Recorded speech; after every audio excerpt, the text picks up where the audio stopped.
It was just over 2 years ago in this very room that I had my real introduction to 9/11 as being something other than Al-Qaeda and the Muslims did it, and we have to go get them now. The occasion was a talk by Sarah Monet. Sarah, in her remarks, she paused and she said, "Now, if you think that those towers came down just because they were hit by planes, you have some major surprises ahead of you."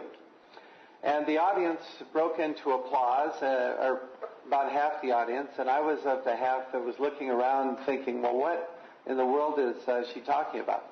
Now, I had had some nudges from friends, one of whom is here tonight, to look at the events, hi Steve, of 9/11 scientifically and with a critical eye, as I've been trained as a scientist. And after Sarah's talk, I did. I was not teaching that spring, and so this is in 2005. So I got online and started looking. Now, I saw for the first time the collapse of World Trade Center 7, which is being shown behind me here on the screen. This is a 47-story skyscraper. I'm going to start my timer because I've got a certain time here to hold to. 47-story skyscraper in downtown Manhattan. I'll show you its location. It's part of the World Trade Center complex. Was not hit by a jet, and yet at 5:20 in the afternoon it came down, as you can see. It comes straight down very rapidly. Completely collapses, never hit by a jet. Is that clear? Now, I'd like to know, how many of you is this the first time that you've seen Building 7 collapse? Let me just see. Okay, there's quite a few. Last weekend I was in Vancouver, Canada, speaking about 9/11 at a conference there, and I think there were just 2 in the audience who had not seen Building 7 collapse. So that's quite a number. If this is your first introduction, I hope you will take a closer look here with me tonight, and I'll show you some places where you can get some more information in addition. The first of the items I want to bring to your attention as we look at the events of 9/11 scientifically is the complete collapse. Fortunately, I already showed you the collapse of Building 7. It's on the right. On the left, you see an inferno that engulfed a high-rise in Madrid, Spain. The building, as you see, did not collapse. In fact, there are zero examples of high-rise buildings collapsing due to fire. This building also had concrete in it. The World Trade Center towers and Building 7 were steel frame buildings strictly. But I show this Madrid building so you can see the inferno that was there. Look at Building 7. Do you see a tremendous inferno there? There were some random fires in the building. We'll talk more about that. But notice that this building did not collapse. After the fire was out, it was still standing. That's what has happened in every other case of high-rise buildings like this, steel frame buildings. A piece of it, though, did slough off. So you'd say there was a partial collapse, not a complete collapse of the building. And it also we find that the Building 7 falls at nearly free fall speed, the roof, as it begins its steady decline. So here we see a photo of World Trade Center 7 on the afternoon of 9/11. So you see, looking now from the rubble where the World Trade Center building stood, look, and here's Building 7 standing in the afternoon. It fell 7 hours after the towers had collapsed. The distance from the nearest tower, which is the North Tower, to the Building 7 is about 100 meters, 100 yards, about a football field length away across the street. And now, as you can see, the collapse is complete.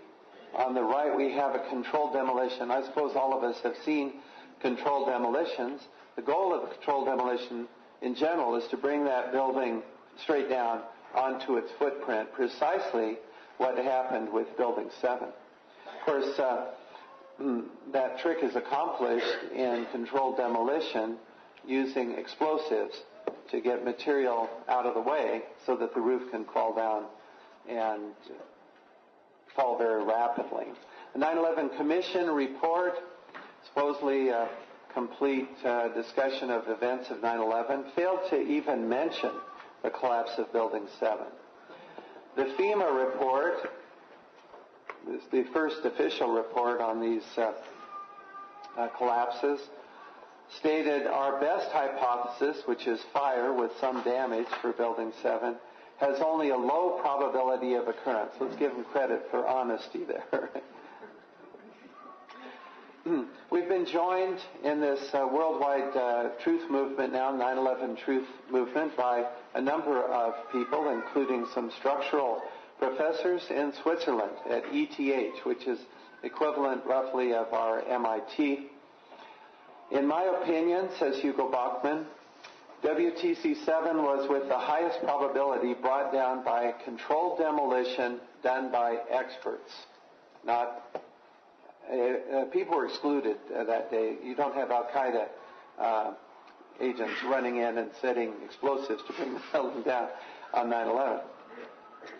George Schneider, this is in a newspaper over in Europe, another professor emeritus for structural analysis, said World Trade Center 7 was with the great probability brought down by explosives.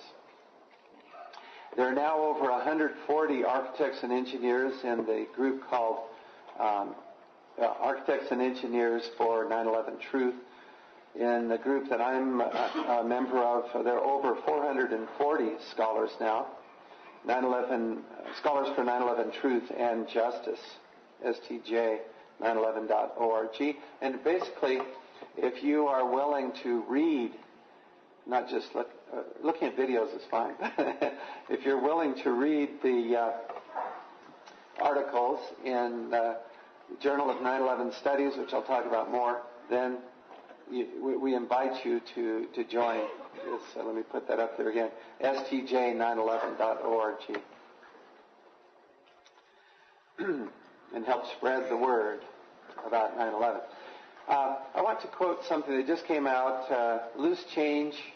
Many of you have seen this DVD. It's by some young men who put together a number of evidences regarding 9/11. And they recently released from their movie, they're planning a regular movie for theaters that should be out hopefully towards the end of this year. Quoting from a security guard, an interview, he was asked to go into Building 7 in the morning. Now this is after the first tower had been hit, but before the second tower was hit. He was asked to go in and escort someone up to the 23rd floor, which they did. When they got up there, the place was evacuated. And so they started going down. And now quoting from the security guard, we subsequently went to the stairwell and were going down the stairs. When we reached the 6th floor, the landing we were standing on gave way. There was an explosion and the landing gave way. I was left there hanging. I had to climb back up and now had to walk back up to the 8th floor. And they were able from the 8th floor to find another way out. So there was an explosion, and obviously very damaging because their stairway was destroyed below them. Now this is interesting because NIST, National Institute of Standards and Technology, which was tasked to explain the collapse of these World Trade Center buildings, when it gets to World Trade Center 7, their report is long overdue. And just today, now let me back up. It was supposed to be out December of last year. Then they said spring of this year. Well, it's passed.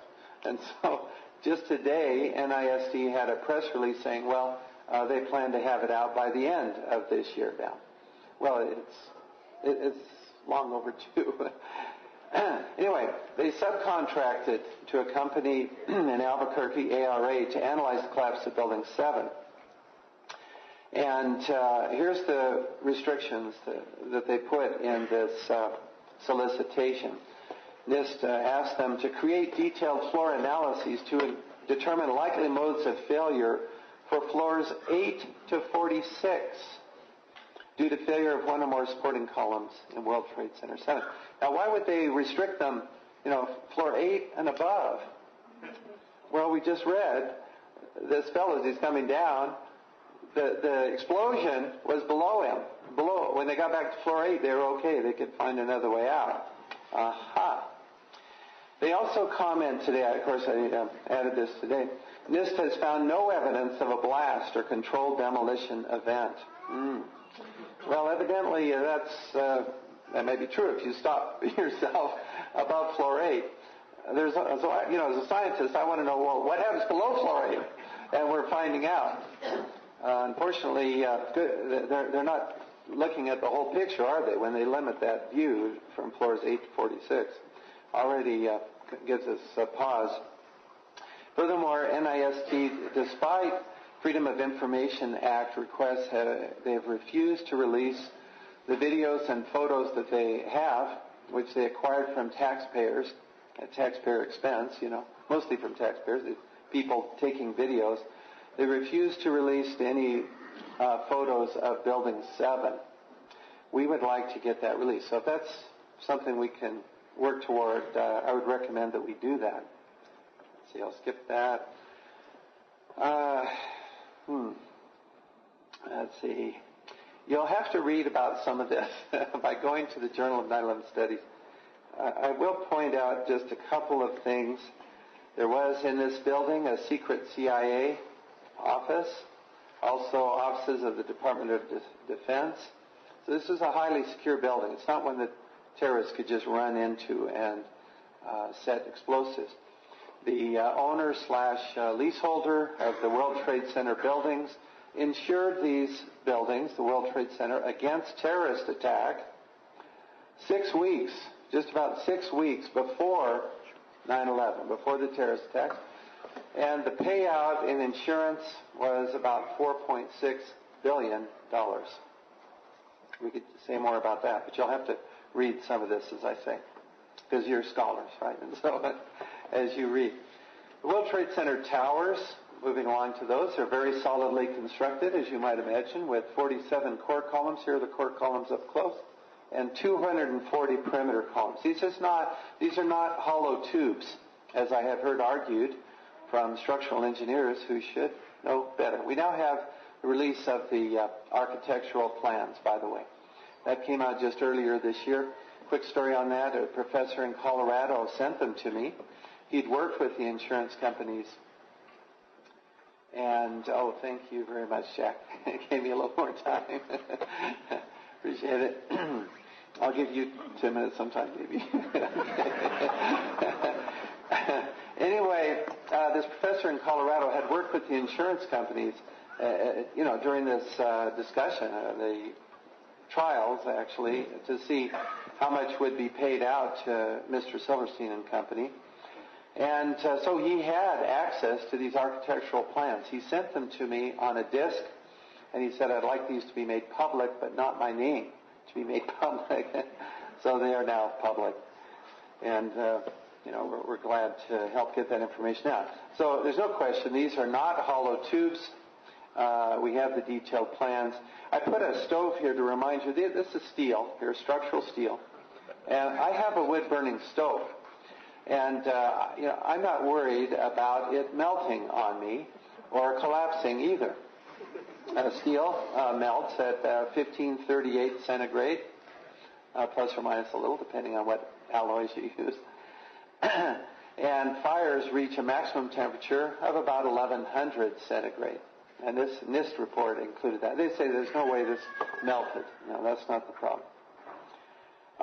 We look at conservation momentum in analyzing the collapse of these buildings.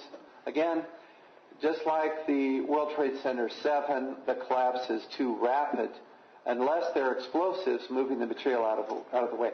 This diagram is from a paper by Dr. Legge in the Journal of 911Studies.com. And his argument is a rather easy one to understand.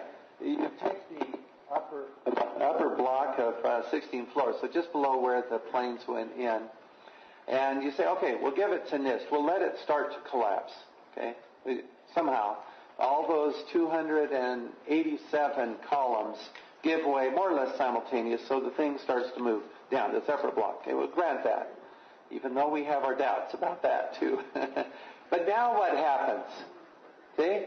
The rest of the building is there. It is not designed to give up when something moves. It's designed to stand.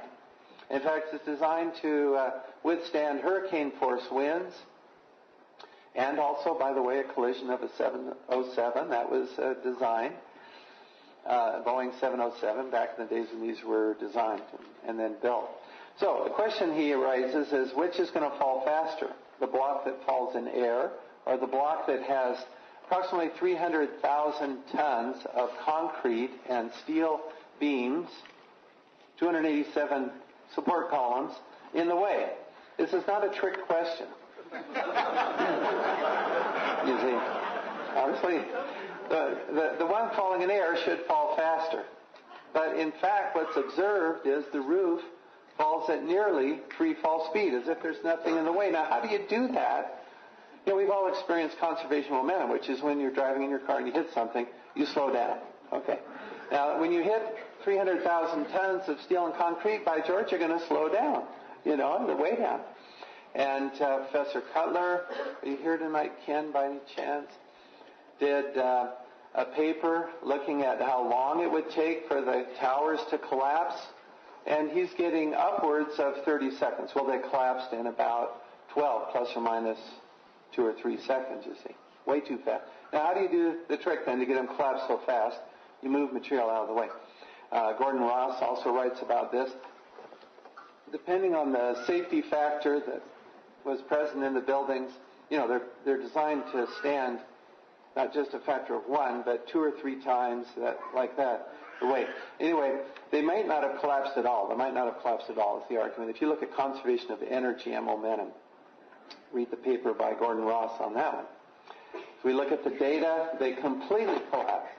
Now, looking at the towers after the collapse, the cores are gone. This is not a pancake collapse. On the right, you see an actual pancake collapse due to an earthquake in Asia where you have the floors stacked up. This is not the case with the towers. You know, instead they were pulverized. And how do you do that without explosives? See, it's not taking a PhD to figure this out. Now, how does NIST handle this problem? How does NIST handle this problem where all the data goes against the official story of, you know, fires caused and then gravity? The thing just gives up and straight down in 12 seconds. You know, how do they do? Here's the trick that they use. They take you and they put this in a report with like 10,000 pages of report. They take you only to the point where the towers are poised for collapse. Their term.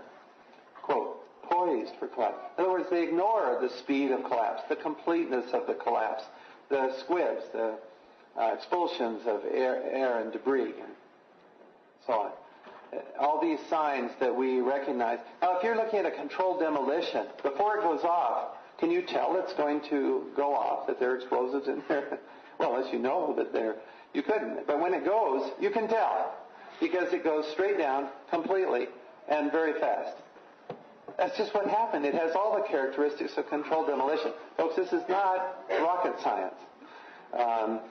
And there are, as I say, structural engineers joining it. Now, Bazant just came out with a paper, and his few that joined him. They say this upper block, I'm going to have to go a little faster, must remain as a tamper to knock the buildings down. When I first saw this, I thought, man, wait a minute. Newton's third law, which I tried to drill in, you know, to the students, means that if there's a force down, there's an equal and opposite force up. So the force on the upper block is just as great, it's equal to the force down. Okay, now I know it's hard to believe, but that's Newton's third law. I could go through. It's a conservation momentum argument, finally. But the upper columns have thinner support columns. They're thinning out as they go up, plus the fire was heating. So what do you expect? Well, you expect the upper block to disintegrate first, not to remain intact as they require in their paper. Okay, so let's look at the actual data. Slowed down, looking at the upper block here, North Tower. Is it remaining as an intact block, or is it disintegrating before your eyes here? It's disintegrating. It's going. Okay, so much for the collapse of the towers. Complete and rapid, easy to remember. Never happened before that way, you see. Partial collapse, yes, that's what we expect. Okay. Lack of air defenses, my point number 2. And I'm going to need that, Jack, but okay, here we go. Did that ever bother you like it does me now as I think about that? Wow, where were our airplanes defending our capital in New York City on 9/11? Associated Press points out the scrambling of fighter aircraft at the first sign of trouble. So when a jet goes off course, they scramble jets to accompany it, see what's wrong, help it if they can. In the year period before 9/11, fighters were scrambled 67 times. On 9/11, how many interceptions of those 4 jets did we have? As far as we know, 0. Okay, that's what they tell us. NORAD spokesman says the fighters routinely intercept aircraft. When planes are intercepted, they are handled with a graduated response. So they try to bring it down if it's really intercepted. Help it to land. Okay, here's a Russian commander-in-chief of the Russian Air Force. Generally, this is the day after 9/11. It is impossible to carry out an active TERIO on the scenario which was used in the USA yesterday. As soon as something like that happens here, I am reported about that right away, and in a minute, we are all up. In other words, what was going on? I'd like to know. So here's some data. You won't have time to digest all of this, I'm sure, but let me point out, first of all, it's United and American Airlines. Those are the 2 involved.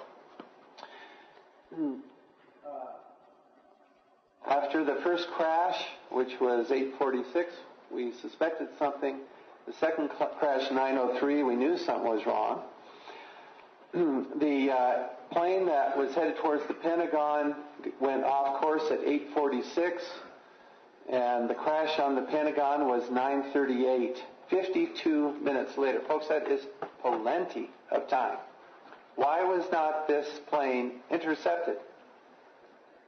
This is serious and suggests that there's somebody knowing what's going on. So let's see. Norman Mineta testified to the 9/11 Commission that he went down to the Presidential Emergency Operations Center. This is a bunker underneath the White House on 9/11 in the morning.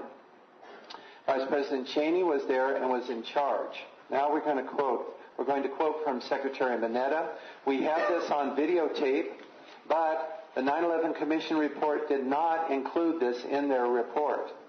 Just like they didn't include the collapse of Building 7. So it's important, right? Okay, so pay attention. During the time the airplane was coming into the Pentagon, Secretary Mineta, there was a young man who would come in and say to the Vice President, the plane is 50 miles out. Plenty of time for interception. The plane is 30 miles out. Still enough time. When it got down to the plane is 10 miles out, the young man also said to the Vice President, do the orders still stand? Now, this is a conscientious young man. He's worried. These orders, he's concerned. That's why he's asking. Do these orders still stand? And the Vice President turned and whipped his neck around and said, of course the orders still stand. Have you heard anything to the contrary? And about 3 minutes later, then there was the collision with the Pentagon, and hundreds of people lost their lives without any warning, according to April Gallup, who was in the Pentagon that morning and managed to survive. She was knocked out. My wife and I heard her speak in California, was that February? And she was there with her baby, by the way. It's an interesting story. I won't go into the detail, but she said there was no warning. And she wants to know why there was no alert. They knew 50 miles out, plenty of time to alert them as well as to scramble a jet. Not only was there no interception, there was no warning to the people in the Pentagon. Now, why in the world wouldn't they tell the people there's something coming your way? Clear the building. You got time. 10, 15 minutes. Just get out of there. The FBI seized videotapes from nearby hotels and businesses minutes after the hit. Only certain things have been released. We would like to have those videos released. If there's nothing to hide, why hide it? Release the videos, please, so we can see what actually hit the Pentagon and what was going on that day. I won't go into a great deal of detail, except to say that what has been released does not show a plane. It shows just a nose cone that is too close to the ground, if this were in fact a Boeing 757, according to the official story. Okay. President Putin said on the 15th, 4 days after 9/11, I ordered my intelligence to warn President Bush in the strongest terms before 9/11 that 25 terrorists were getting ready to attack the U.S., including important government buildings like the Pentagon. So again, where were our air defenses? You know, why we had that warning. 11 other countries warned of an imminent major attack. There were war game exercises that day, which you can read about in the Journal of 9/11 Studies if you look up Joe Firmich's paper. It's a local man, I believe. At least his family's from this area. Okay, moving right along. By contrast, on 9/10, the day before, FEMA had personnel in Manhattan. So let's read about this. This is Tom Kenny to Dan Rather, an interview on the 13th, so 2 days after 9/11. He said, is one of the first responders. We're currently one of the first teams that was deployed to support the city of New York in this disaster. We arrived on late Monday night, 9/10, and went right into action Tuesday morning, 9/11. Now that is efficiency, folks. That is efficiency. Uncommon. They were there the day before. Now compare that with Katrina, how long it took FEMA to get there. Yeah?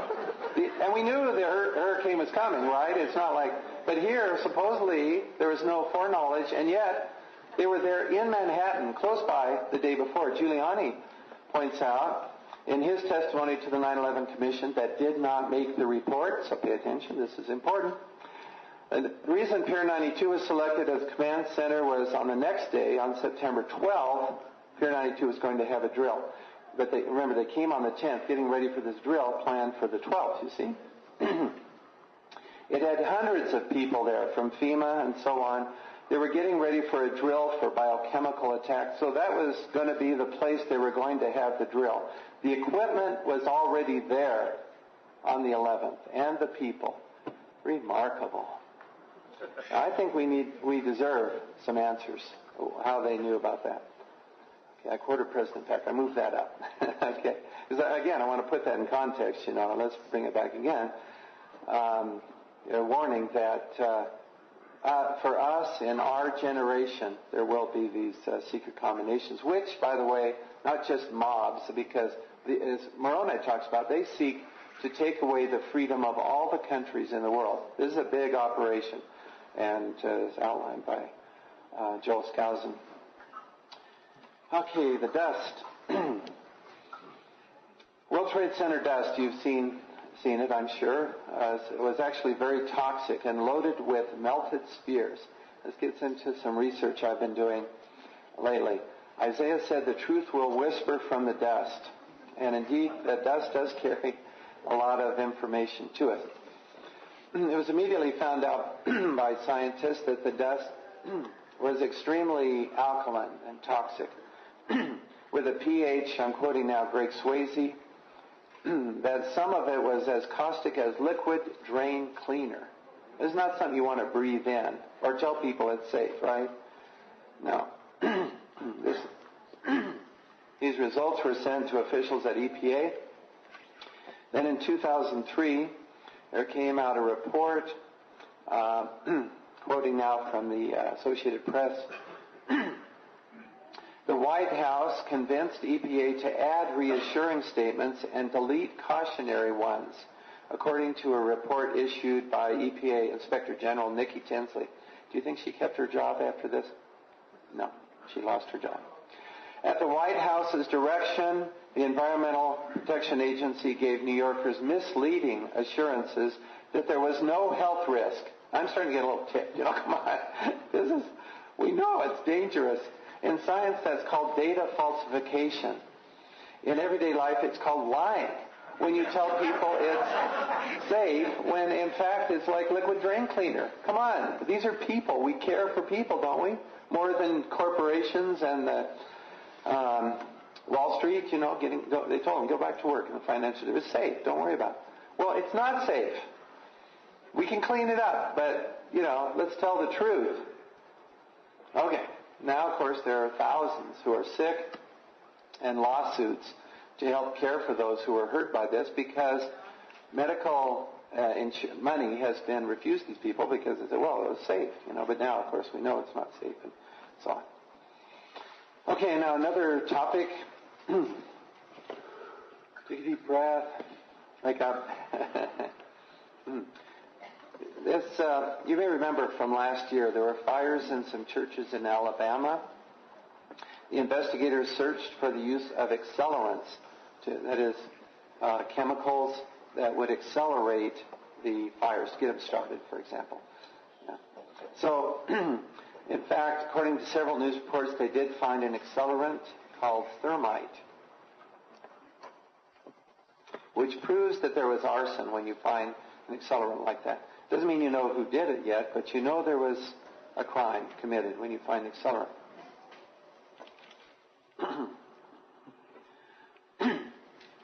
The Guide for Fire and Explosion Investigations, NFPA 921, states, unusual residues might remain from the initial fuel.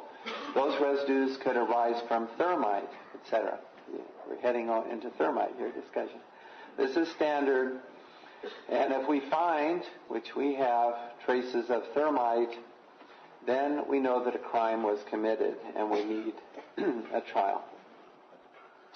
Now, thermite is a highly energetic reaction that involves aluminum powder and iron oxide.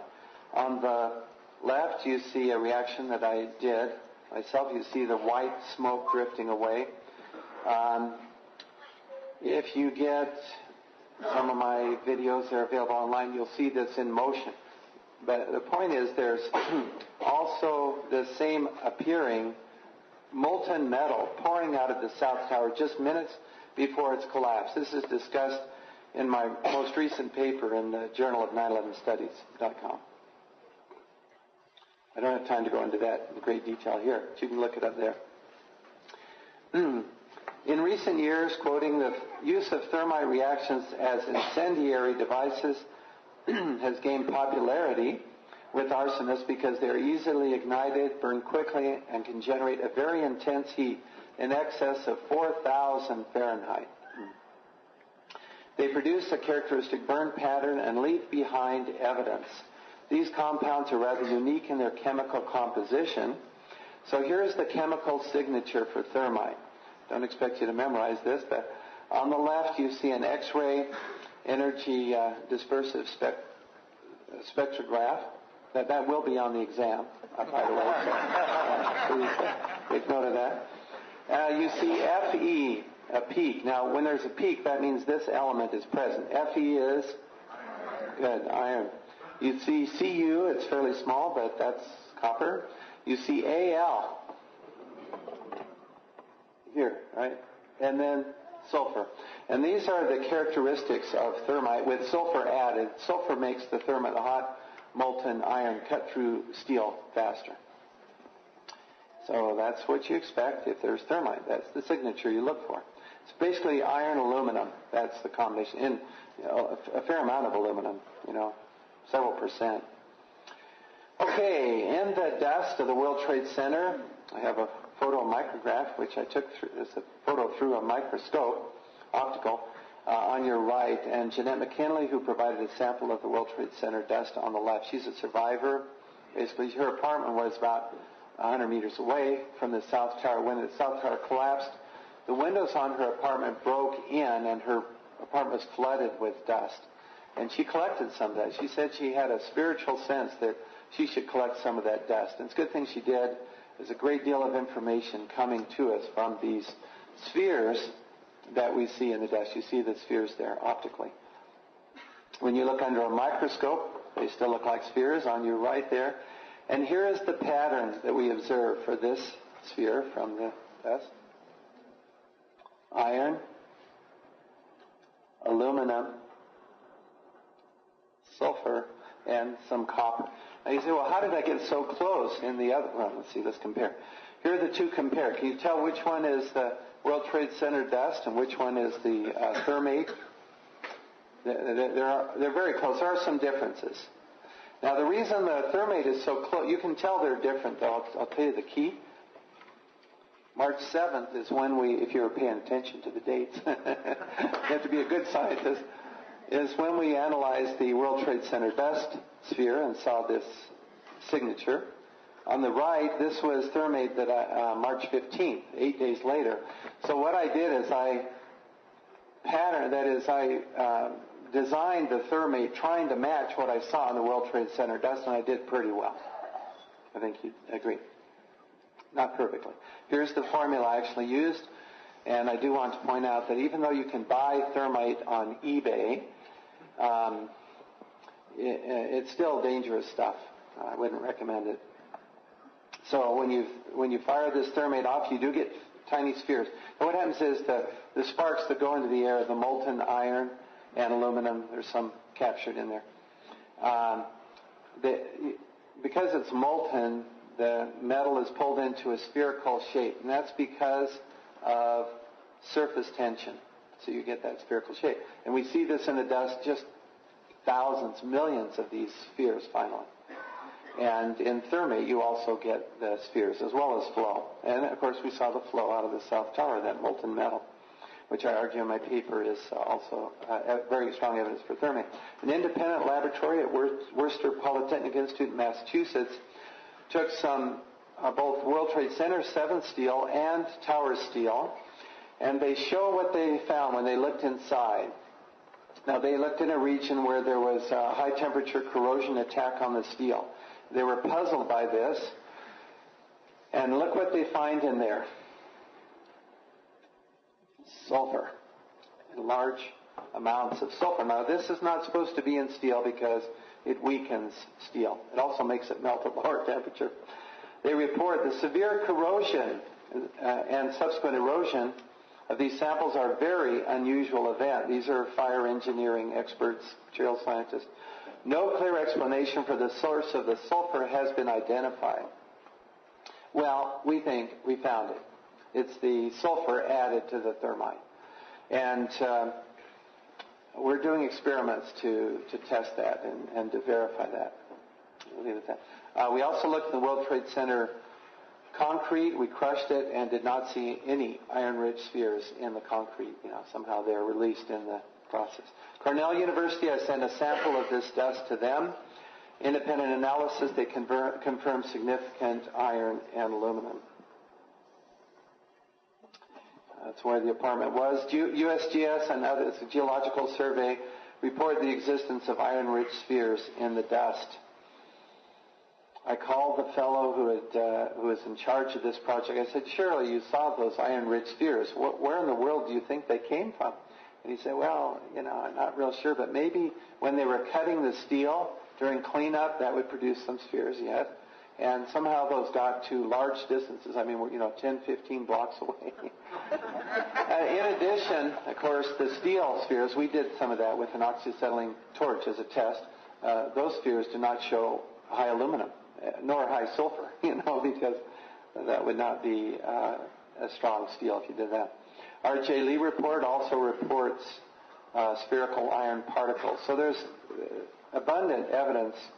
How do you form, just in the face of it, these spheres require extremely high temperatures, around 2,800 Fahrenheit to form. What's the temperature you can reach with thermite typically? 4,000. Good, you guys are a sharp group.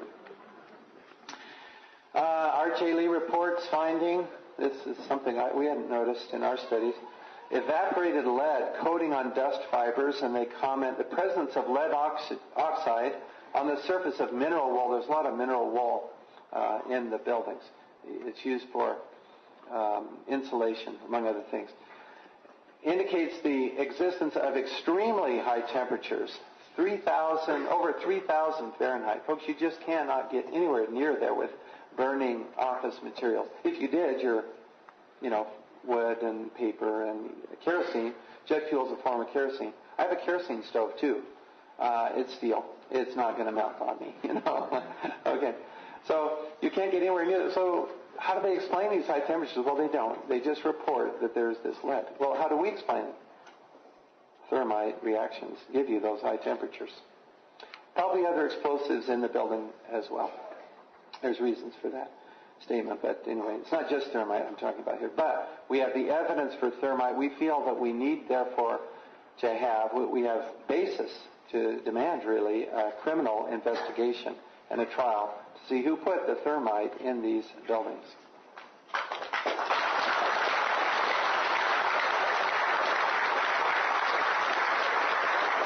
Okay, I'm going to go to the next topic now. This is close to the end. Hang on there. Billions estimated made on put options. Now, what's a put option? It's an opportunity in the stock market to make money when a stock goes down.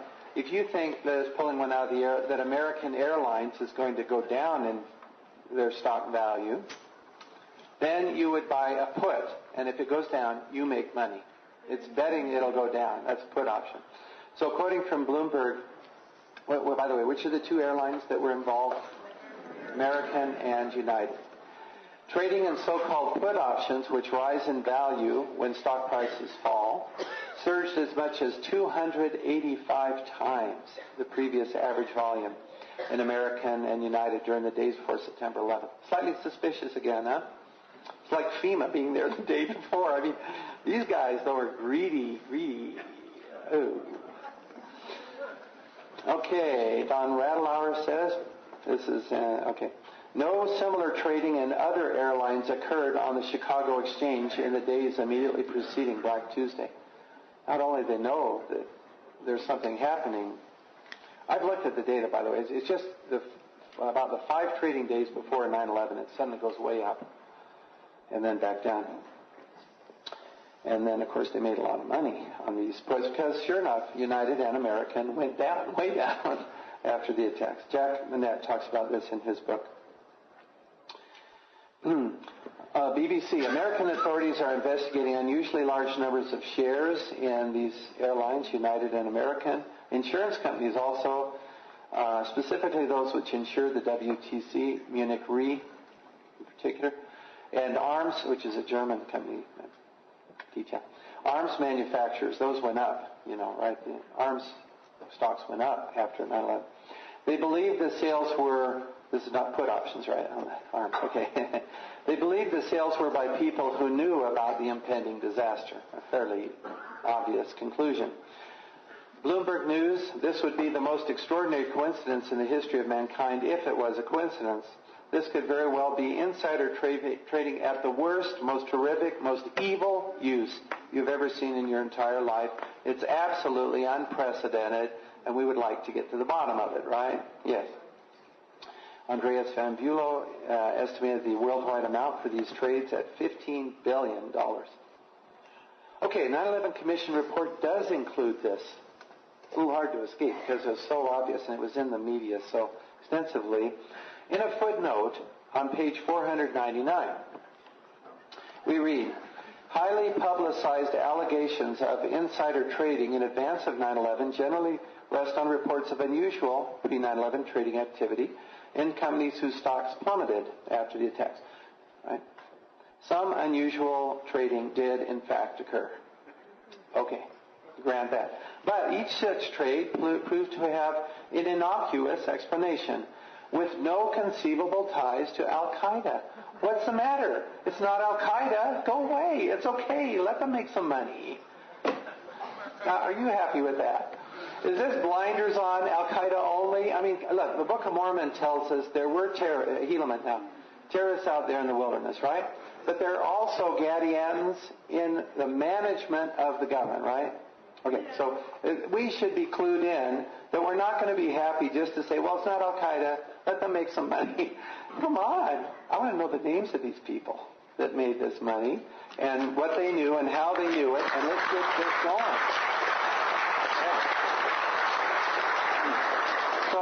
remind you that the scientific method takes all the facts and then you try to draw conclusions from them.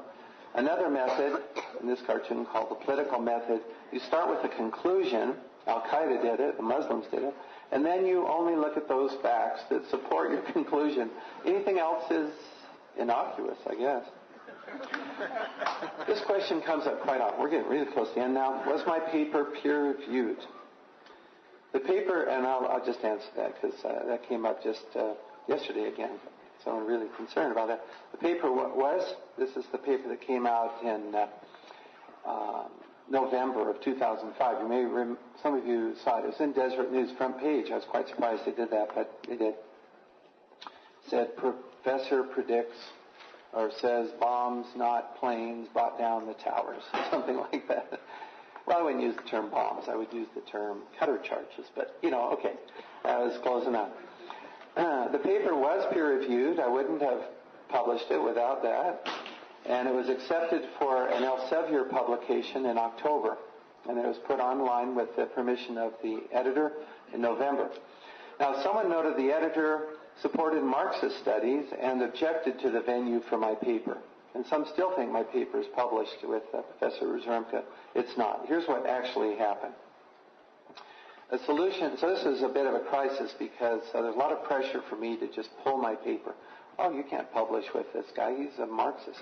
Or at least he teaches Marxism at the University in New York State.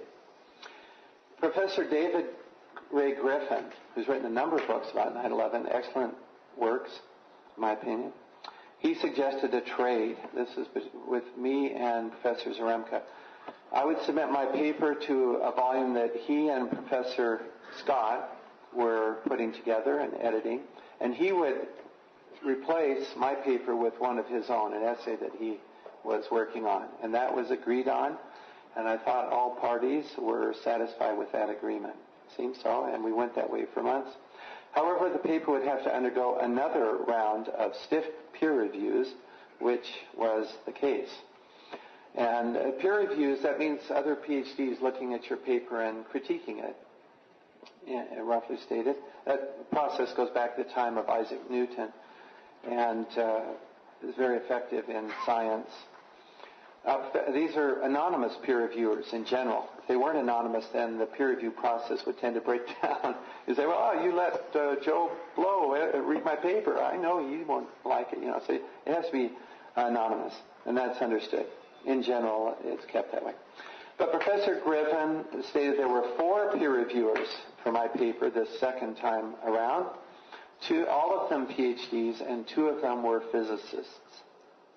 And this is where my paper was published, 9/11, An American Empire, Intellectuals Speak Out. Griffin, by the way, was invited by, I can't remember his name. But anyway, he's spoken here at BYU. He's quite a well-known fellow. Okay, I can't remember where it was coming, but not there yet. Okay. I want to say something about the publication. There was a tremendous effort to get this paper pulled off the internet, not published, and so on. For example, emails from a contractor who claimed Homeland Security contacts said, the publication of this article can be stopped, and I have the contacts to make this happen. This is just days after my paper was online and the Des News article. You need to give this very serious consideration, he wrote to me and others at the university. This is an issue that is more important than any individual career. I believe he was referring to my career. I corresponded with him on some technical points and came out pretty good, as he admitted in the exchange. He said, I have learned to appreciate the value of silence, even in the case of superior data and information. Now this to me is a little obvious. He said, as painful, he wanted me to pull my paper. As painful as it may seem now, perhaps it may be less painful than it could occur after publication. 2 weeks after publication, then I was put on leave, and I just want to point out there's a lot of pressure I don't fault the university. They offered me actually a very, fair, I believe, package for early retirement. I was not fired. I was offered early retirement. Now, if you want to read more about these topics, which I can't possibly cover in this short time, please go to this journal. Here's some of the authors in the Journal of 9/11 Studies. Wish I could introduce them to you, but you'll have to go to the journal there yourself to meet these folks. Scholars from all over the world now. Two of those shown here from Canada, for example.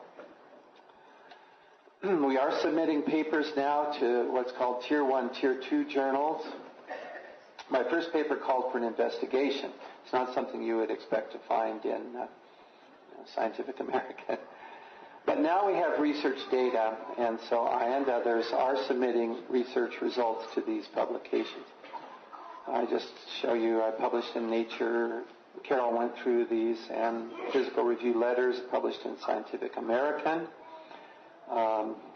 with Professor Rafelsky, published in Nature. These results were confirmed. Cold fusion. Wish I had time to tell you about that. That's my other life, And solar cooking is my other life. Okay. Conclusions. Yes, I'm going to skip that because I want to talk about what we can do instead. The conclusions, we already been through that. It's fresh in your mind. There is this international 9/11 truth movement. It is growing, as you can see from the group assembled here. And we can hand out literature. I point to Jack Manette's book, the Journal of 9/11 Studies, online, and so on. Please take courage. As Elder Packer pointed out, this is a time where we need inspiration, and as we have that, we can, together, we can make it through. And courage is, and love, you see, are the watchwords. Who said this? The Book of Mormon narrative is a chronicle of nations long since gone, but in its descriptions of the problems of today's society, it is as current as the morning newspaper. President Hinckley. Now, it talks about secret combinations over and over in this book, You can't miss it. You can if you really try. Okay? President McKay said, we commend and encourage every person and group who is sincerely seeking to study constitutional principles and awaken a sleeping and apathetic people to the alarming conditions that are rapidly advancing about us. Rally around the Constitution, one of my favorite themes. North American Union, if you don't know about that, Google on it. What can we do? The rotating 3-month food supply. Second one. That's in the New Church pamphlet where you have 3-month supply and you're actually using that and replenishing it, so you always have a 3-month supply. I think that's a great idea. I think a lot of people aren't seeing it, but you get the pamphlet. It's right there. Along with the year supply, solar cookers, fitness. I was glad Joel mentioned that. I'll take note of that, Joel. I'm working on that tomorrow.